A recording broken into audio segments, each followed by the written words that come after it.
Morningstar Multimedia était donc une boîte de développement de jeux vidéo créée en 95 et qui s'est cassé la gueule à peu près au début des années 2000, qui a vu pas mal de leurs jeux sortir sur Game Boy Color, à peu près une quinzaine, même s'il y a l'ambiguïté avec les fameuses cartouches hybrides. On avait déjà abordé 2 de leurs titres, ou plutôt 3 plus précisément, les 2 jeux Frogger ainsi que très brièvement Centipede. Petit rappel, je reprochais à Frogger et à Centipede d'être sortis 10 ans trop tard et de juste pas correspondre aux standards qu'on pourrait s'attendre d'une cartouche Game Boy Color. Et il faut également savoir qu'ils ont fait une adaptation de Missile Command qui a les mêmes défauts que Frogger et Centipede, sortis 10 ans trop tard. Mais la chose est que j'avais décidé de mener une sorte de petite enquête sur Morningstar Multimedia en me disant tiens, il y aurait peut-être des choses intéressantes à dire, peut-être sur une pratique dont on faisait le jeu vidéo à l'époque, mais il n'y a pas beaucoup d'informations et surtout ils ont sorti une quinzaine de titres sur Game Boy Color, certains titres plus ou moins intéressants, moins que plus d'ailleurs, mais un jeu avait attiré mon attention bien avant les 3 autres que j'ai cités avant, c'est Pong The Next Level.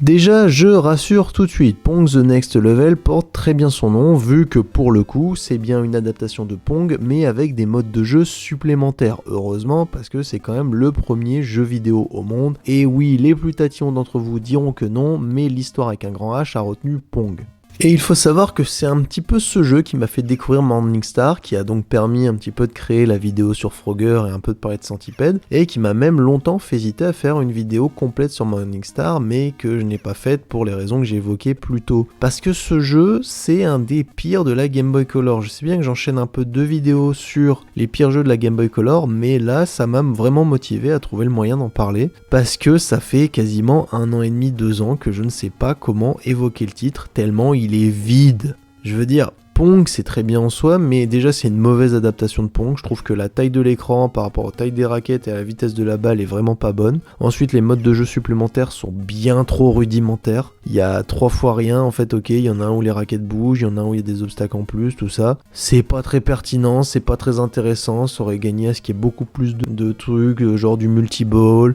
qu'il y ait plus d'obstacles, qu'on puisse plus fusionner les choses, qu'il y ait plus d'effets également sur les raquettes, ça aurait été vachement intéressant. Mais rien de tout ça, on enchaîne les modes de jeu dans des parties vraiment pas intéressantes qui peuvent être soit débilement faciles soit débilement dures et une fois qu'on a fini il n'y a même pas d'animation, c'est juste on a gagné. Et j'avoue que je suis un peu embêté parce que je sais pas trop comment conclure, parce que en soi j'aurais trouvé plus intéressant de savoir le contexte de création du jeu, même si je me doute qu'on allait découvrir que Morningstar était une boîte modeste, qui avait pas beaucoup de moyens, qui devait s'arranger pour avoir des titres avec des non-vendeurs, qui devaient se développer rapidement et à peu cher. Mais je trouve dommage aussi de se dire qu'ils auraient certainement pu faire quelque chose de bien plus intéressant que ce jeu aussi vide et raté, parce que c'est à la fois une mauvaise adaptation de Pong et à la fois un mauvais jeu, parce que ce qui est proposé n'est pas très intéressant et on s'ennuie vite et on en a terriblement rapidement fait le tour.